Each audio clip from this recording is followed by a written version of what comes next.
It looks like we're working. Yep. I can't tell on my phone if there's a chat here or not. We're live.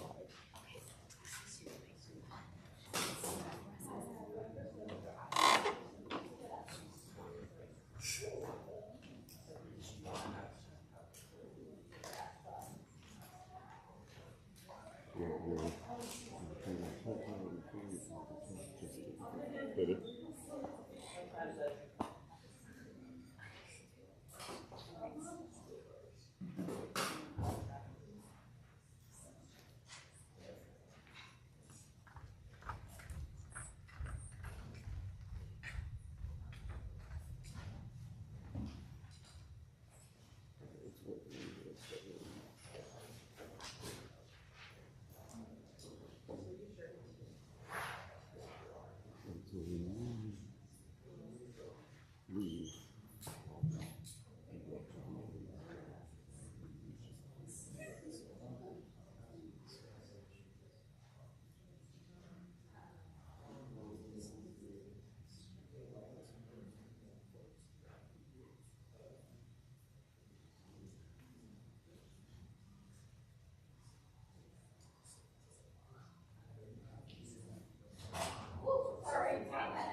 Okay, good morning, everyone, here in the audience and live watching us on YouTube. My name is Jen Nichols-Hayes, and I'm one of the counselors in the Direction Center, and I work with students in the Nichols House. And we're going to take a minute to introduce ourselves, and then we have a presentation for you today. Good morning, everybody. My name is Susie Moakley. I am also a school counselor in the Direction Center. Good morning. My name is Naomi Williams. I'm one of the Chittenden House counselors. I work with the first half of the alphabet in Chittenden, and then Sarah O'Hare Hughes is the other Chittenden House counselor. And I'm Russ Aceto, and I am the Fairbanks House counselor. And Fern Aguda Brown, who is our Snelling counselor, will be with us shortly today. So if you're interested in introducing yourself and meeting Fern today, she'll be in before the end of this presentation. Okay, so we're really excited to kick off senior year with all of you students and parents and caregivers. And some students have already been scheduling their meetings with their counselors, so some of these conversations have already started taking place. For the rest of you, we encourage you after this meeting to reach out to your counselor to schedule your meeting. But our hope is that you're going to get a lot of great information today to help start and kick off this process. And then we will be working together with you, students and parents and caregivers, over the next couple of months to support your students with this process. Actually, I think we'll do the overview and then show the website. Does that work? Okay, perfect. So just a quick overview of what we're going to be covering today. We know the college application process is cumbersome. There's a lot to it, and so we're trying to just boil it down to the nuts and bolts for you, give you some basic information about students' roles, counselors' roles, and how we support students, and parents and caregivers' roles throughout the process as well. We have some general information, but along the way, if you have a question that pertains to a slide or some information that we've shared, feel free to raise your hand and ask a question, and we will also save some time for questions at the end. For those of you who are watching at home, you're welcome to email your school counselor and ask any specific questions that you may have. So overview, like I said, we're going to talk about the expectations for seniors. We do have a new program this year that is replacing Naviance, which was our database, our college-specific database that we worked on with students, and we'll do a little intro, and then we're going to be working more directly with students around that. We're going to talk a little bit about the common application to make sure everyone understands what that common application is. Talk about counselor's role, parent and guardian role, and then time for questions. The link to this presentation will also be posted on the CVU Direction Center website, along with the yellow checklist that you all received when you came in here today. All right, so then we're going to show you the Direction Center website, because there's a lot of great information on there that may be something where you want to start at. And if you have a question and you're looking for some specific information, this might be the place to start. And then if you can't find that information, you're always welcome to reach out to your school counselor. So if you go to the CVU homepage, click on Academics, then School Counseling Office Direction Center, updated information. Here we are.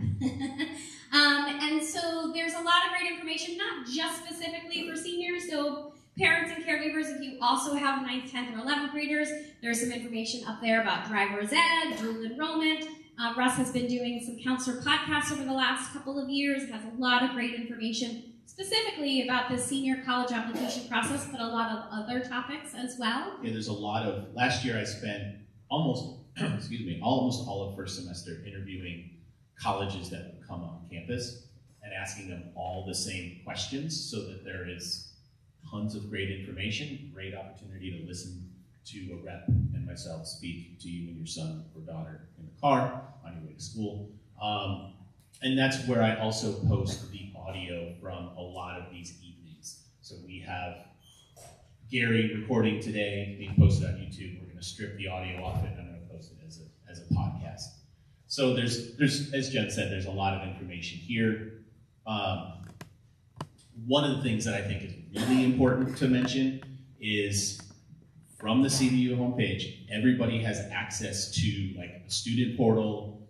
We have faculty portals, and this is where you're going to access SCORE. So Jen's going to talk about SCORE, but everybody's going to have an invite to SCORE after today, and you forget where the site is to log into SCORE. It's all right here on your student portal, where you're going to go in and access your PowerSchool account or your SCORE account. And Heather, our admin assistant in the Direction Center, takes a great deal of time to kind of catalog all of the college rep visits. So during C3 and other times during the day, there's going to be reps in the building. Students can sign up to go see those reps or be present during a video conference.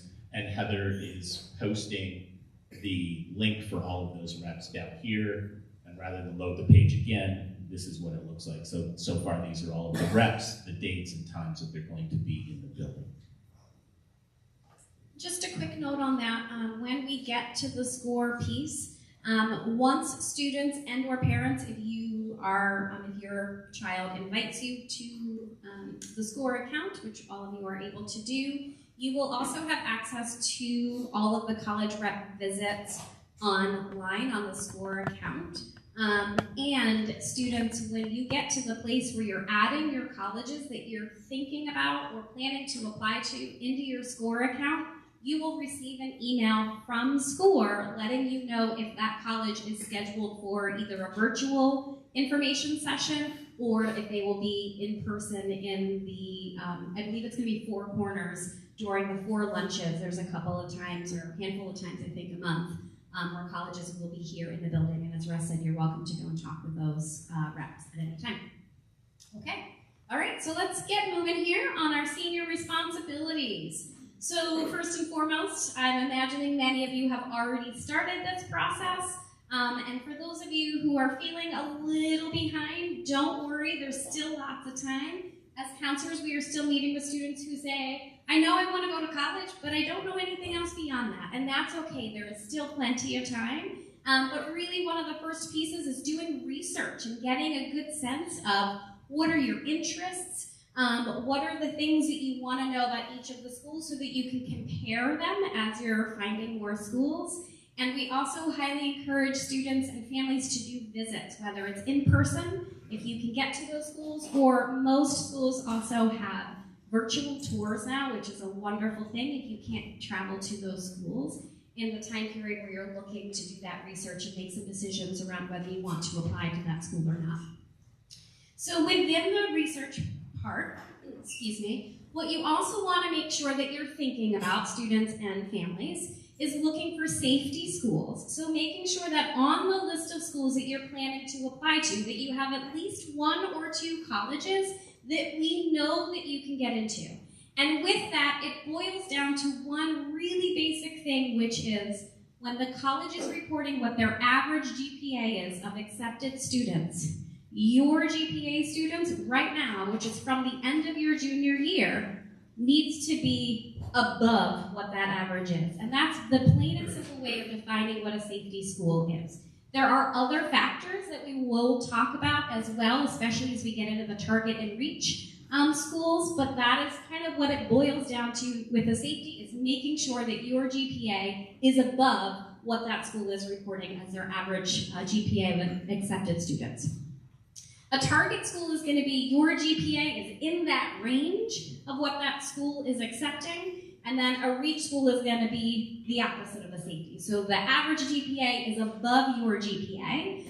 When we look at reach schools, we also think about Ivy League schools and schools that have a very low selectivity rate, or acceptance rate, sorry.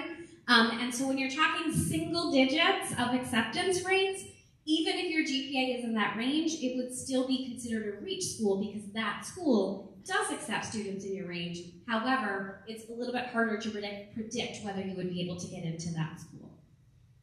Financial safeties. This is an important thing, especially with the cost of colleges going up every year. We want to make sure that families are having conversations about financials of college, and we do have a night coming up. We'll be sending information out to families as we firm up that date in October so that you can learn from a Vermont Student Assistance Corporation rep, Carrie, who's wonderful, and will give you all the ins and the outs of financial aid and all the things that you need to think about for paying for college. But it's important to have those conversations early on. What we don't want to have happen is that you and your student get their heart set on a certain college, and that's the one school that you put all your eggs in that basket, and then you find out financially it would be really hard for our family to afford it. And so it's okay to have those schools that you're unsure about the financials, but it's also important to make sure that as a family, you're having those discussions and maybe even making sure that there's a financial safety on that list. Within that, some of the recommendations, we find that the Canadian schools generally are a really great deal, excellent education, great schools, cheaper price, much more comparable to the more of the like in-state school charges. The SUNY schools of New York are often a really great deal. University of Maine, there's plenty others out there, but those are kind of the main ones that we see a lot of CVU students applying to and that we are encouraging them to consider. Students, when you're looking at colleges, it's very, very important that you look at what the requirements are. Requirements should start with A. As a high school student, did you complete all of the courses that they want? If you're applying to a college that requires 2 years of a language, but you don't have a language, then we're going to have a conversation about that. So making sure that the first step, do I have all the requirements? And then beyond that is looking at what are the requirements of the actual application process, which will likely, although not all schools require them, but will likely include letters of recommendation. We'll talk about letters again in a moment. Can I interrupt you for a yes, second? please do. I think I'm going to go back to the course requirement piece because we just finished an add drop period. And we're gonna have another one in January. And we always have students come up to us and tell us that I'm a senior, I've got my CBU graduation requirements, I want to drop this particular class, whether it's a language class or a science class. So it's two different times when students do that. And there's a difference between what students need to complete to graduate from CBU and what college is going to require you to have. So one of the conversations that we have with our students is you need to make sure you're checking with the schools that you're interested in applying to make sure you're not taking yourself out of the running by dropping a class. That's number one. And number two, Jen's going to talk about deadlines, and I'm going to get this out right now before I forget. In January, many of you will have had acceptances. You will have applied early action, you'll have an acceptance, and then you're going to run into this thing that we all call senioritis, and you're like, I don't really feel this AP English class anymore. I don't want to do it. I'm not having a good time in the class. I don't get along with the teacher. I want to drop it. Or I don't want to continue with a language. I'm in the 5th year of a language. I'm really struggling with the full immersion piece. I'm going to let it go. It's causing me a lot of stress. My response to Jackson when he comes to me is going to be, you have to contact the school that you've been accepted to because they're counting on you to finish that class. And really, very often, we have schools say, no, we don't recommend you dropping that class because it could negatively impact your admissions decision. Some schools will say yes, but we really want you to check with us first, but you absolutely need to check with the schools that have given you an acceptance because you don't want to now in the summer get a letter that says, we expected you to finish this class. You need to find a way to finish it before you start here in the fall. And believe it or not, that happens more often than not because students will come to us and say, I checked with my school, it's okay to drop current issues. And then they come to us in the summer, we get an email saying, I'm panicked, I got this letter saying I didn't finish current issues. How do I get a current issues class? So make sure you're checking with your schools before you want to drop classes. Thank you, Russ. Test scores. There are still many colleges who are test optional and are not requiring test scores for the admissions process. We are starting to see some more schools are now requiring it again, so that's going to be an important piece to look at. And we didn't put it on here, probably should have, but there is a website called fairtest.org, and that is one place where you can look for all of your colleges to determine if they require test scores. But it's also on every college website under their admissions pages. It's going to tell you everything that's required for their application. And then other supplemental materials. There are times that a college may want you to send your college transcripts. If you're someone who has taken a dual enrollment course or two, they may want a copy of that final transcript. There are some schools that have supplemental essays, so more than just the main general college essay that you'll see in the application. They may have some questions that they want you to answer or a prompt that they want you to provide another writing sample for. So making sure that you are looking at all of those requirements and that you're submitting them all in the way that each of the colleges want them. We will support you in this process, but you also have to remember that for every student who's applying to a handful or more of schools, that's really your job to ensure that you know what all of those requirements are. And if you have any trouble finding them, we're more than happy to help you find those. Again, just continuing along the line of research, looking for the programs and the majors. We've had students who get really excited about a college, and then when it comes down to it, they realize that they don't have the exact major that they're looking for. So doing that research and really finding out what are the programs that the school has, are there things I'm interested in, or if there's things you know you want to do, making sure that the colleges on your list have those things so there's no disappointment later on when you get into a college and realize, wait a second, that school doesn't have any of the programs that I'm interested in. Maybe I'm interested in ROTC, and I'm interested in biomedical engineering. If those are two things that are very important to you, but 3 of the schools that you apply to don't have both of those things, that's something that you just need to consider throughout the process. And then deadline. So very important. If you submit an application after the deadline, you will not be considered for that deadline. And all of your materials need to be in. There are different types of deadlines, so I think it's important that we spend just a moment explaining what the differences are. There is early action, which basically means a student is applying early. Generally, most of those schools are going to be a November 1st, November 15th, sometimes December 1st. Some schools even have a few schools have deadlines in mid-October. So paying attention to that. So early, applying early, and generally with most of those schools, you get a decision before January 1st. For example, if you were to apply to UVM for early action, their deadline is November 1st, and you will have your decision by December 15th, which is pretty awesome. And you don't have to commit to that school or any school that you apply under that deadline for until May 1st. So lots of time to continue doing research, potentially applying to more schools, maybe doing more visits, really taking your time to think about where you want to go so that when May 1st rolls around, you're feeling really good about where you've decided to attend in the fall. Just a quick aside, UVM, if you're a Vermont resident, UVM for November 1st is a free application. So It's a wonderful opportunity to perhaps have a safe school, have a decision under your belt, not have paid the $70 application fee by December 15th. Right. In addition to early action, there are some schools that will offer an early decision deadline. Early decision is basically you have decided, you know this is your top choice schools, you've spoken with your family, you've looked at the financials, you have visited the school, everything about the school screams, this is where I want to be next fall. Early decision, you are committed to that school. So you as a student, when you're submitting your application, will have to sign a binding agreement.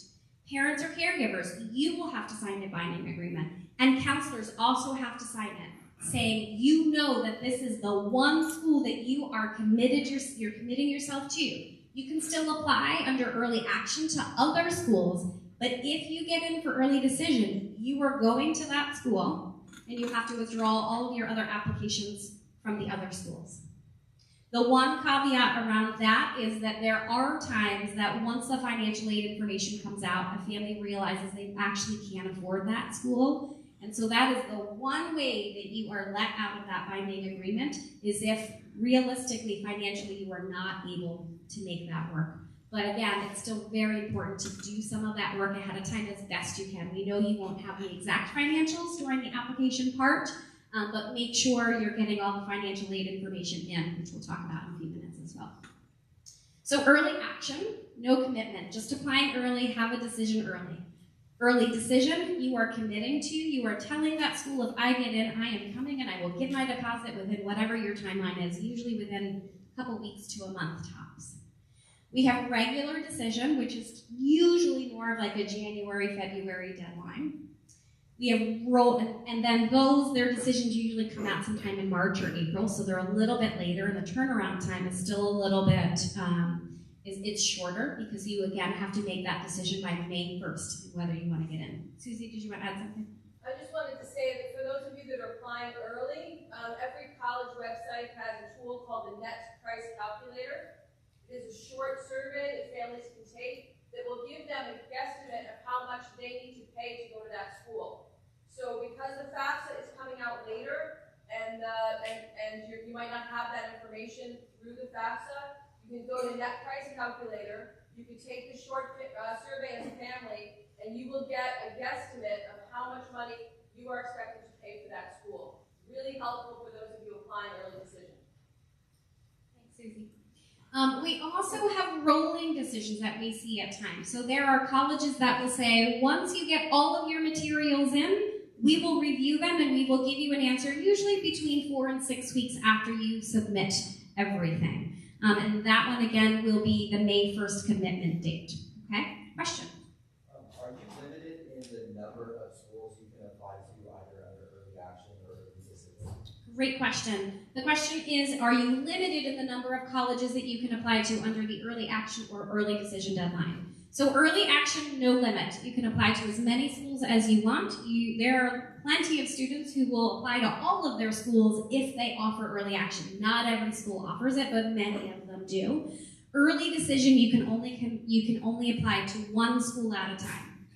That being said, there are some schools who also have early decision 2 deadlines, which tend to be later.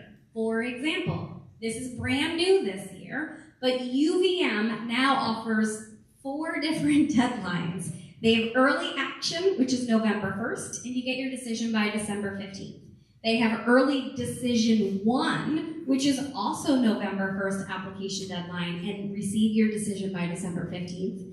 There is a regular decision, which is January 15th. You'll get your decision mid-March, early April. And then there is early decision 2 now, which is also January 15th. So if you apply to a school for a November early decision deadline and you don't get in, you could then find another school that is your number 2 choice, and if they offer early decision 2, you can apply.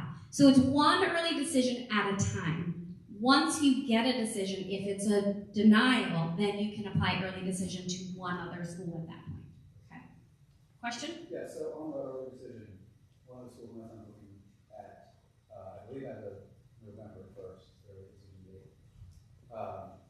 So are you saying that those schools generally turn those decisions around within a couple of weeks, so that if the case does come up that you can't get into that school, you can get... It really depends on the school. So the question is, if a student applies for early decision for November 1st, will it be a quick turnaround that they might be able to then apply in January for another school? Possibly. It really depends on the school. So I was looking with a student the other day, and they had 2 schools. There was an ED1 that they really liked, top choice. Then there was the second choice, who did actually have the early decision 2, but the turnaround time was not going to work out. It was something like the early decision for that school was still November 1st, but the kids weren't going to find out until mid-January. So that's just a UVM specific date that I gave you with that quick turnaround. I feel like most schools are not that quick. There are a few, but most of them take a little bit longer for that turnaround, but sometimes it does work out. Do the schools generally give you a date by which they will give you a decision? Yes, usually, sometimes you can find that out before you apply. Sometimes it's not until after students apply and their deadline is closed, then they will post and let students know you should be receiving a deadline or a decision by this deadline, and they'll let students know that. Okay. Another question? One more quick follow-up. Does it affect the decision process when you apply early, or is it just a timing thing? And it really doesn't Great question. Does the timing of your application impact or affect your application? So it can. So with early action, it's an advantage in the sense that you're applying early and there's fewer applicants. And for early action, the decisions that you may get may be acceptance right away, could be a denial right away if it's clear you're not within that kind of that average range or what they're looking for with students that year. Or you could get deferred, and a deferral in early action would mean they would review you again with the regular deadline with all applicants that apply at that point. So now you go into a bigger pool. So it's a nice advantage early on. If you're close to that average, you might have a better chance of getting in, but it really depends on the school, and it also depends on the applicants. Now, early decision, there is 100% an absolute advantage if you know that you want to go to the school. Don't just decide to apply early decision if you think that's going to help you get in. It has to really be a school that you're very interested in. But yes, there is an advantage because you are committing yourself to that school and saying, I'm coming, just give me the yes. And so there are more schools, and you can find statistics out there that schools will say that their acceptance rate for the early decision students is much higher than the early action and the regular decision. Okay, great, absolutely. Okay, so where are we? Deadlines, still finishing that up, and Susie started talking about the financial aid deadline. So the net price calculator is a great place to start for families. And then we're going to get into a little bit more about the other types of applications for financial aid in a few minutes here too. But again, please, deadlines are so very important to colleges. You cannot say, oops, I forgot to hit send, or I didn't know. They're going to say, sorry, it's too late.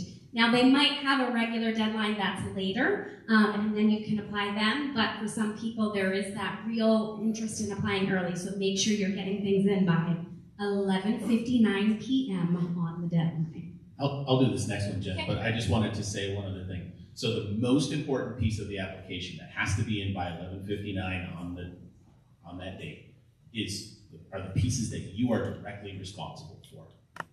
There are some school components like transcript, quarter one grade report, letters of recommendation, school profile. We will do our best to meet your deadline of November 1st, let's say. But if our stuff shows up November 2nd, that's fine. Schools understand that grade reports and things like that are not always ready on the 1st. So we will always follow up and send the appropriate materials, and you are not out of the running because our stuff showed up a little bit past November 1st. Schools expect that, and it's fine. It's the stuff you are directly responsible for that they need on that deadline. So the next piece, we went into all the writing composition classes last spring and last fall, and practical writing classes. And we talked to students, we did college searches with them, we did some career interest stuff, and we also talked to them about the letters of recommendation. So just like the requirement piece, you really need to pay attention to the letters of recommendations because schools have limits. They don't want 28 letters of recommendation, an honest number of recommendations that a student has sent to a particular school. You want those letters to be unique and speak to who you are in the classroom or within the context of that letter writer's purview. You don't need every teacher to write about each of your extracurriculars. You don't need your boss to write about your extracurriculars. You need your teachers to write about you in your calculus class or your English class, and your boss to write about you at work. And the most important thing about those letters is you absolutely need to ask in person. We have teachers refuse to write for students because they ask over email. Email, texting, those impersonal ways of asking, teachers will say no. You can ask a teacher, can I see you during Connect? Can I see you after school? Can I grab 5 minutes in between classes? I have a question to ask you. And they'll say yes, and then you can approach them and ask them, would you be willing to write me a letter of recommendation? That's the way to do it. Please, thank you at the end. And they might ask you for some paperwork. Come to the Direction Center. We will make sure you have access to whatever teachers ask you to provide them. Like they might ask you for a brag sheet. They might ask you for an information sheet. They might ask you for any number of things. We can help you with that. Some teachers might say, we have our own unique questionnaire here, fill this out, and I will write for you. But please, always, always, always ask in person. Always, always, always say thank you. And don't ask 28 teachers or 28 people to write letters of recommendation. Meet what the schools want. UVM, for example, wants one letter of recommendation. It can be from me, it can be from your advisor, it can be from a teacher. They don't want 3 letters of recommendation. It just, schools report, and it's on some of the podcast stuff, it slows down that whole application process. Northeastern wants 1 letter of recommendation, and they have 60,000 applications, and everybody sends them 3, it just slows everything down. So make sure you're following the rules with the letters. Susie. Just one other thing to alleviate some stress for students. Your deadline's important. Know that colleges don't pull data from platforms every day. So on your application portal, you might not see right away that the transcript's in or the recommendations are in because it takes a little bit of time. So wait 2 weeks or so, and then if you still don't see those materials, those supplemental materials on your application portal, then you can come in and talk to us and we can troubleshoot. But know that it's not an automatic process. They don't pull data every day. Okay, thank you. So we're going to move into SCORE. This is our new program for those of you who have had other seniors who've gone through this process. You probably recognize Naviance as the program that we used. We have now moved into a new program called SCORE. We're all very excited about it.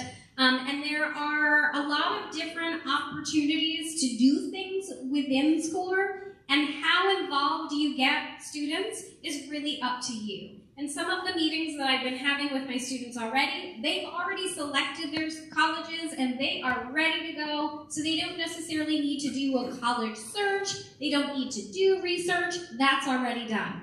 For anyone who hasn't started that, which as I said earlier, there's still plenty of time if you haven't started, but this might be a place for you to start.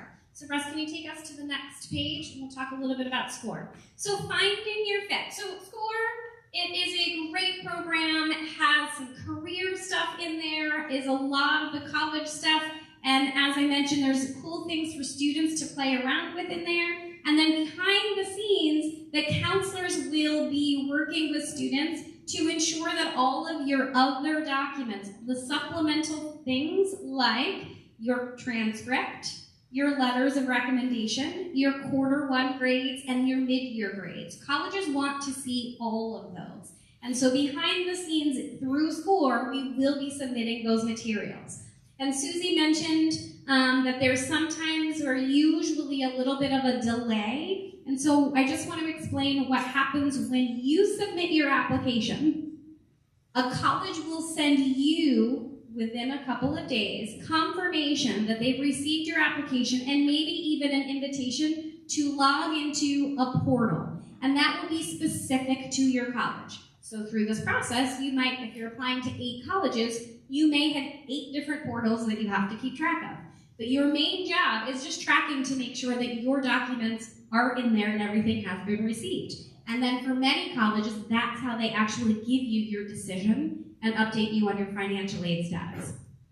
So, Create your portal accounts. yes, Use them. please make sure you do I that. see students all the time in my office. We sit down and we start working, and they have 20,000 unread emails. Read your email, because colleges are not going to text you.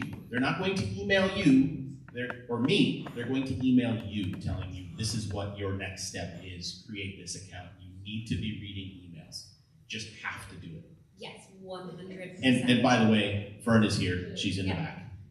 Fern, wave. Here we go. Excellent. Fern is Snelling House Counselor, as we said earlier. Yes. Okay, so portal, you submit your application, your documents will be in there, will be shown as when they have been received. That's all the stuff that we're doing within SCORE too, okay?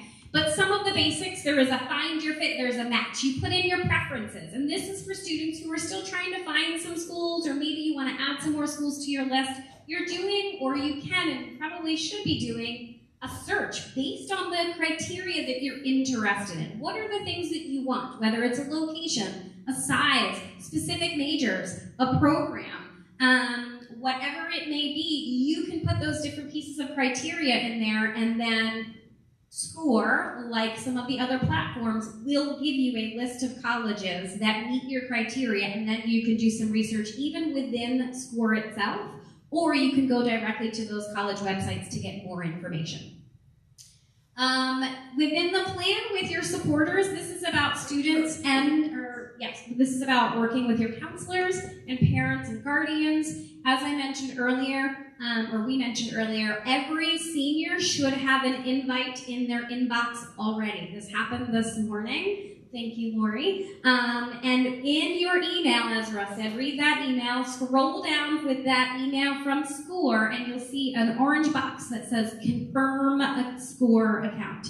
You're going to click on that, you're going to set your password, and then you can play around in SCORE if you would like. You're not going to send anything, you're not going to mess anything up.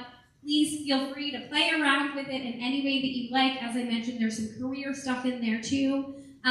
And then when you meet with your counselor, we're going to go over how to make sure that you request your recommenders through SCORE. So you talk to them in person first. Then we add those teachers into your SCORE account. So when your teachers are finished with your letters, they can upload them into SCORE. On our end, you won't see them, students, but we will have them. And then we submit those letters along with your transcript and other documents that are required by that college. Okay? And then the other piece of the supporters piece is that if you want to invite a parent, you have the capability of doing that as soon as you get into your account, and we can show you where to do that if that would be helpful. And your parents, guardians, and counselors, if you want, can even recommend colleges for you. If we know there are things you're interested in, or we're having a meeting and we just came up with a great idea for a college that we want you to do some research on or might fit your criteria, we're going to put that into the following part, and parents were suggested. I think it's, and parents and guardians, you also can put those in there too. You can't actually change which schools the students are applying to, but you can suggest and say, hey, I just heard about this school, maybe we should do some research, or you should do some research on that school. The apply with score we're going to kind of brush over right now. What we find is most of our students are applying using the Common App or specific applications, which we are going to go over what the Common App is in a moment. There is a feature where students can apply to some colleges through SCORE, but that's something that I want to be held with us as counselors, and we can talk with students to see if that makes sense for you, okay? But if anyone has more questions about SCORE, please feel free to reach out to your school counselor. Okay, completing your applications. Most of our students use the Common Application, and we're going to show you a quick 5-minute little video that gives you a little overview of what the Common Application is. 5 Common App tutorial brought to you by the team at College Essay Advisors. You're going to start by going to commonapp.org, where you can start your application. If you haven't already created an account, you'll hit First Year Student, and then fill this out. It just asks for basic information, and then at the bottom you'll hit Create Account. Or if you already created an application before the Common App launched for the new application season, you can go to the login page and log in. Welcome to your Common App dashboard. This is where you'll find your school list once you've added schools, and you'll also be able to keep track of deadlines here. On the right, you have your help sidebar, which will be super helpful. If you have any questions, you can just search. Odds are, if you have a question, someone else has had a similar question in the past, and you'll be able to find the information you need here. The Common App tab collects the information that will go to every school on your list. First, we have the Profile tab.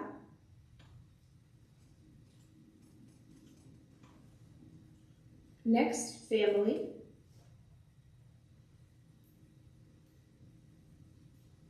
Education.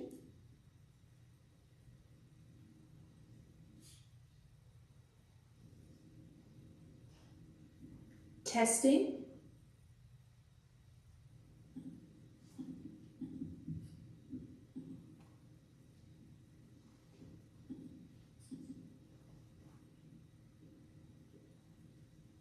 Activities. Here you can list up to 10 activities you've been involved in. Here at College Essay Advisors, we typically recommend that you start with the activity you've been involved with for the most amount of time, and then go down from there. And then our personal favorite section here at College Essay Advisors, the writing section.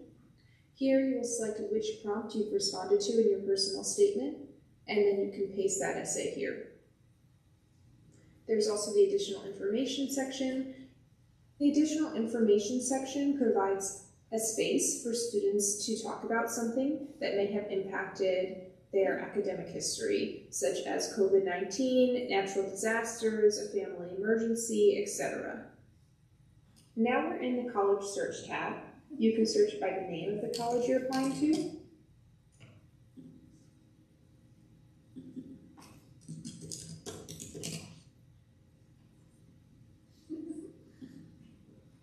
You can also take advantage of this More Filters function to function by location, term, application fee, writing requirements, test requirements, etc.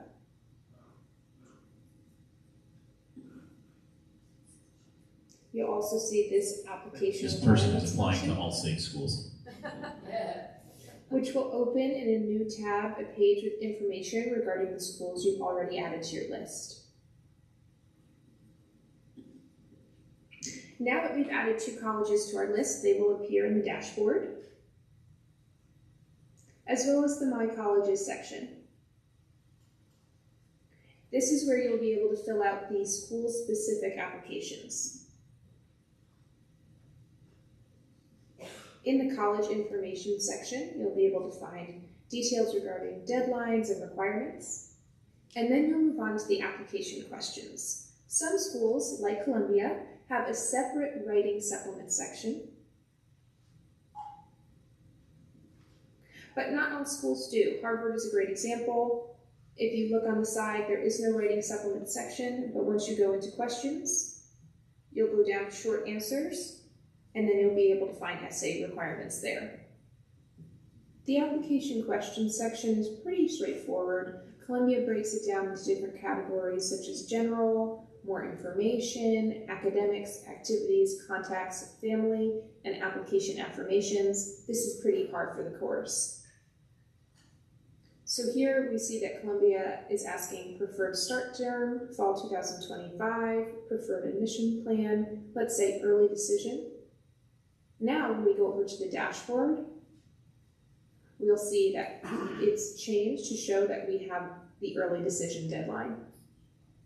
You can also select show more details, and this will give more information about what the application requires and what you still have left to do.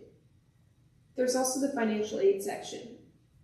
The financial aid section provides important information regarding financial aid, obviously, but also scholarships and how to apply for financial aid in the first place. The great news is that the 2024-25 Common App did not change a ton as compared to the 2023-24 version. So for students who've already familiarized themselves, there won't be any big surprises. And for new students who are just getting acclimated to this application system, it's pretty straightforward. Thank you so much for watching, and we're wishing you the very best of luck with your applications. Building your online business. Okay, quick overview of what the Common Application is, because as I mentioned, most of our students end up applying to either most or all of their schools using the Common Application. There are other schools that have their own specific applications or groupings of applications, like the University of California schools. There's actually a system, a program that many of the UC schools use that you can apply with one application to multiple schools. And other schools may just have an application on their website and only want you to use that to apply. Okay, so scholarships, very important for families.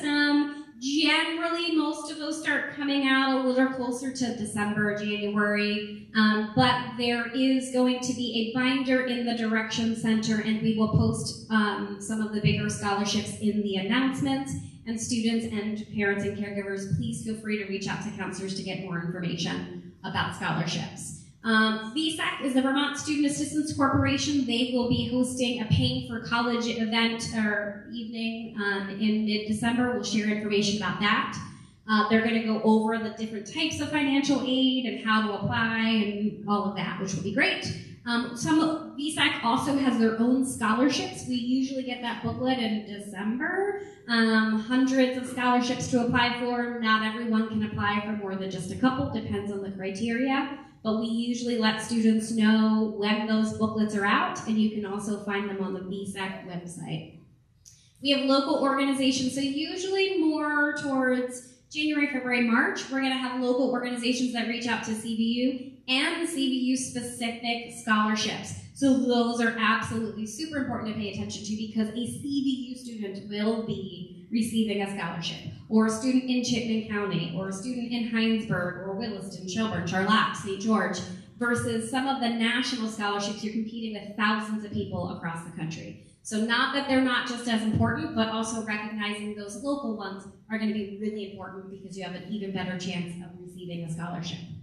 Working with your parents, guardians to fill out those financial aid paperwork, those forms, the FAFSA, which is the free application for federal student aid. Generally, we think about loans with FAFSA, but they also do offer grants to families who are eligible as well. That application will open on December 1st. There is a Vermont state grant that everyone can apply for, and that application can be done through the VSAC website, or when you're filling out the FAFSA and you indicate that you are a Vermont resident, there will be a question that asks if you would like to apply for the Vermont State Grant, and it will take you out of the FAFSA momentarily so that you can fill out that application through VSAC.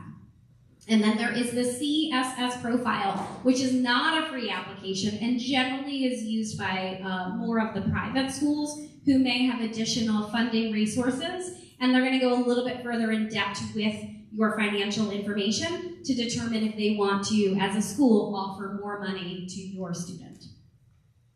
So, very, very important, students need to be responsible for their own applications, their own essays, and making sure they are responding to inquiries. Remember, this is their process. We as counselors, parents, caregivers, we want to support students, but this needs to be their own process. So we want to make sure that when we as counselors are meeting with students, we don't want to hear, I think my parents applied to St. Michael's College for me.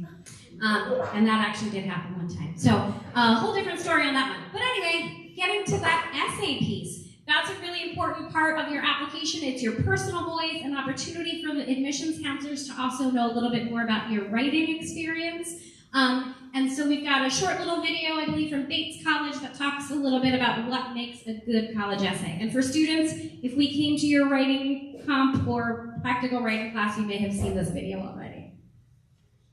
And just like we've had parents apply to colleges, I always ask a student, why, single out the moms, why is your mom's contact information in your Common App? Bad. The proofread, and proofread again.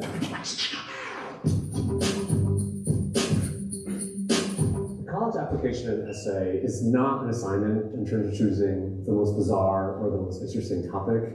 It's more an exercise in terms of how you think, how you write, and how you express yourself in 650 words or less. I've been doing this for 20 years, and every single year I photocopy my favorite essays. And if you read any of them, you'll soon learn that all of them are usually about nothing. They're just a moment in someone's ordinary life that they're sharing with me that I can't find anywhere else in the application. But if you could take me out of my office and into your life for 5 minutes, I would consider that a successful essay. So try to find an essay topic that really resonates with you and lets your personality come through and lets your voice shine through as well. Okay. For many students, they have an essay that they wrote last year. We encourage students to reread that and or get another set of eyes on it and really think about, is that going to be the best essay for you to use in your application? For most students, it is. For some students, they might want to do some editing, and there are others who still want to start over. But just making sure that you're looking at those deadlines and giving yourself enough time to really thoroughly go through that essay and or update it or write it and have some drafts so that it is a good solid essay in your application. But with that other set of eyes, just make sure it remains your essay. Correct.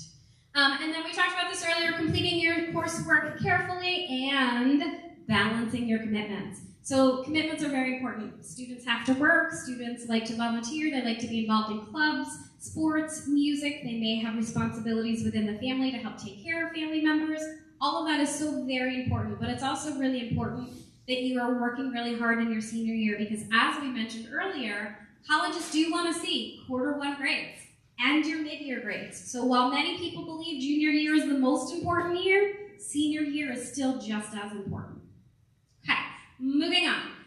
Counselor's role, and so this seems kind of short, but I assure you, we are here to support your students every step along the way if that's what you need. We have many students who meet with us weekly to fill out the application, to work on an essay, to look for schools, to do research, all of that. So we are more than happy to help all of that. And then with some students, they're already picked their colleges, they already know what they're doing, their essay is good, they just need us to do the score part with them and maybe write them a letter of recommendation. And so our jobs are to support your students with as much or as little as they need, but ultimately our goal is to make sure that you are getting everything in and that we are supporting your application with all the documents that the school requires. With the letters of recommendation, Russ talked about the college or the letters. Many schools at this point, they're all varied in what they require, but it's pretty safe to think about 3 letters. 2 teacher letters, usually from junior or senior year teachers. And then the third that may be required is called a counselor letter. And as Russ mentioned, that can come from your advisor. So if you're a student who has a really close relationship with your advisor, and you feel like they've gotten to know you really well, you are more than welcome to ask them to write you a letter. Your advisor may just be able to write it, or they may also ask you to fill out some forms to help them know some other details about you that they might want to include in their letter. We as counselors, same general thing. We are always happy to write letters for our students. There are some forms that we may ask the students to fill out. We also ask parents and caregivers to share information with us, and we sometimes also ask for teachers who are not writing letters to share some feedback with us so that we can include some information for all around when we have our letters. We want to talk about you in all different ways.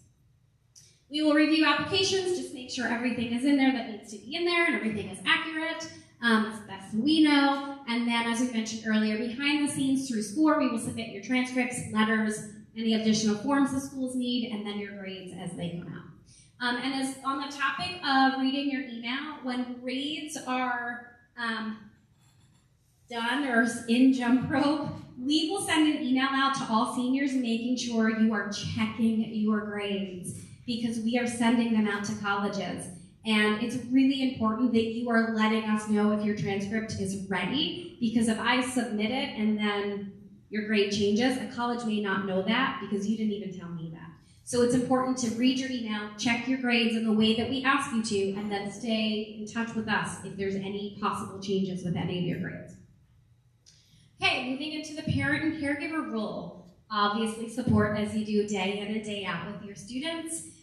In the senior letter, we included a statement about the opt-out transcript policy. We are assuming that for all of you, if your student is applying to college, we are assuming that you want us to submit their transcripts.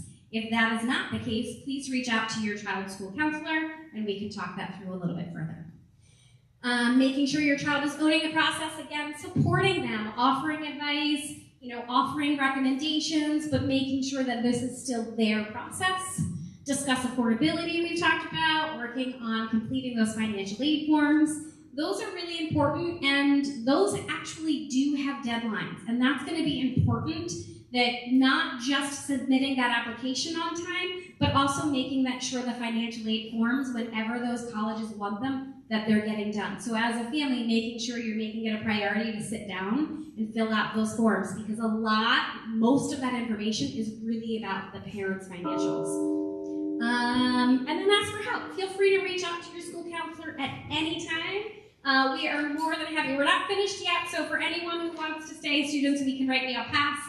We just have probably about 2 more minutes of things here. I apologize, we're running a little late here. But reach out. We're more than happy to answer questions. Check our website. If students want, or parents, caregivers, if you would like to be invited to your student senior meeting with counselors, we are always happy to have you at those meetings, whether it's in person or if you want to join us virtually or on the phone. We always love it when you want to participate, or if you have questions, feel free to share them with us.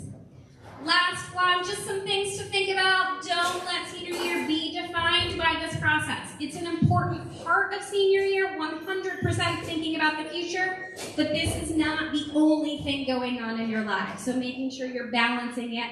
And if it feels like it's stressful at home, or parents are feeling like, how are we going to get this all done because you're so busy, talk to the school counselor. We are more than happy to do some more support in school, and maybe during free blocks, we're working on things to help them get things completed. Ask questions, don't be afraid to ask for help, being realistic, take your time. We shared information about the college fair in the senior letter, and then as I mentioned before, we're going to have VSEC come in October for a presentation about paying for college. That's usually a virtual presentation, and we'll share that more with parents when it gets finalized. In December or January, we will have a FAFSA forms night where if you would like some assistance in filling out the FAFSA, we will have spots open, and we will have a VSEC presenter or person there who is a specialist in financial aid who can help you fill out those forms if you have questions along the way.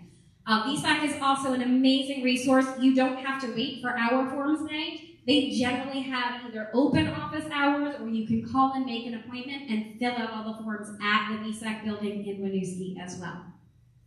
We will also have, we don't have a date firmed up yet, but in November there is a high school planning and career presentation that has been happening the last couple of years. We have lots of great representatives from around the state who are talking a little bit more about some career stuff, some internships, there's other pieces. I think there's some like technical programs, some adult programs, so there's some more information. If you're in a place where you're still trying to figure out what's happening next, or Your child is trying to figure out what's next, maybe college, maybe gap year, maybe not college, not totally sure. That's a great event to go to. That's also going to be virtual, and we will send that information out as that gets firmed up. And then most importantly, enjoying senior year, but I think most of them are left. But anywho, so I apologize we ran over a few minutes. We are more than happy to take some questions if people want to ask some questions, but I also want to be mindful of time. Please know that the counselors are always available, always happy to answer questions. So we'll stick around for a few minutes if you want to ask some questions, but otherwise, please feel free to reach out. Russ, if you can go to the next slide. It has all of our phone numbers and email addresses up there, and they can all be found on the CVU website as well.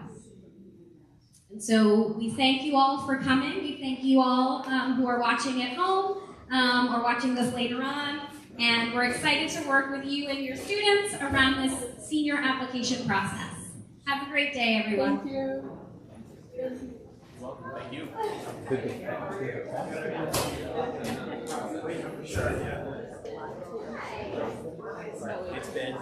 It's been open on the 1st.